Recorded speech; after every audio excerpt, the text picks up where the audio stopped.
Julius Caesar, rise of Rome's most powerful ruler. Julius Caesar was born into a patrician family, part of the Roman elite. However, his family wasn't as wealthy as other noble families at the time. His uncle, Gaius Marius, was a powerful general, but after Marius's death, Caesar's family faced political persecution.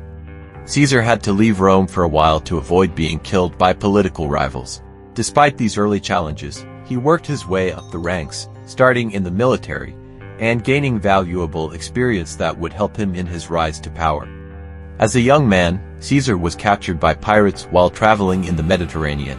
The pirates demanded a ransom, but Caesar famously told them to increase it because he was worth more than they thought.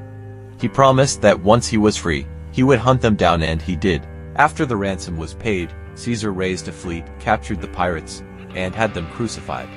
In 60 BCE, Caesar formed a secret political alliance with two other powerful Roman leaders, Pompey the Great, a respected general, and Crassus, the wealthiest man in Rome. Together, they created the first triumvirate, a group that would dominate Roman politics. This alliance helped Caesar secure the consulship, the highest political office, in 59 BCE, allowing him to pass key laws that benefited his allies. The triumvirate also gave Caesar the military power he needed to build his empire. One of Caesar's greatest achievements was his conquest of Gaul, modern-day France, Belgium, and parts of Switzerland. From 58 to 50 BCE, Caesar led Roman legions in a series of campaigns against various Gallic tribes. His victories not only expanded Roman territory, but also brought immense wealth to Rome and increased his popularity. The conquest of Gaul made Caesar a military hero, feared by his enemies and loved by his soldiers, who admired his leadership on the battlefield. As a leader, Caesar didn't just conquer lands. He also transformed Rome. He implemented several important reforms that helped improve the lives of the Roman people. For example, he created laws to reduce debt, restructured the Roman calendar into the Julian calendar, which is similar to the one we use today, and gave citizenship to many people living in conquered territories. His reforms made him popular among the lower classes, but they also made him powerful enemies among the Roman elite. In 49 BCE, Caesar made one of the most famous decisions in Roman history. He crossed the Rubicon River with his army, an act that was considered illegal and a declaration of war.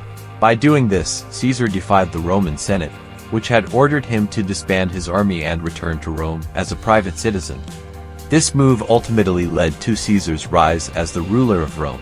After crossing the Rubicon, Caesar faced off against his former ally, Pompey the Great, who was leading the Senate's forces. Despite Pompey's reputation as one of Rome's greatest generals, Caesar's tactical genius and loyal army won key victories in battles like Pharsalus. In 48 BC, Pompey fled to Egypt, where he was killed. With Pompey out of the way, Caesar took control of Rome and became the most powerful man in the Republic, setting the stage for his dictatorship. While in Egypt, Caesar became romantically involved with Queen Cleopatra, who was embroiled in a power struggle of her own. Caesar helped Cleopatra defeat her brother and secure her throne. Their relationship resulted in the birth of a son, Caesarion. Cleopatra and Caesar's alliance strengthened his influence in the Mediterranean and brought Egypt under Roman control. Cleopatra also visited Rome, where she stayed in one of Caesar's estates, further symbolizing their powerful partnership. In 44 BC, after years of consolidating power, Caesar declared himself dictator for life. This title gave him complete control over the Roman government, bypassing the Senate and other traditional Roman political institutions. While many Romans supported Caesar for his military victories and reforms, others feared that he was becoming too powerful. By taking the title of dictator for life, Caesar signaled the end of the Roman Republic, which had functioned as a system of checks and balances for centuries.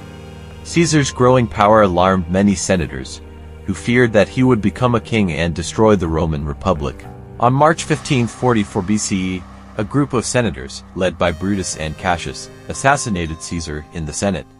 He was stabbed 23 times.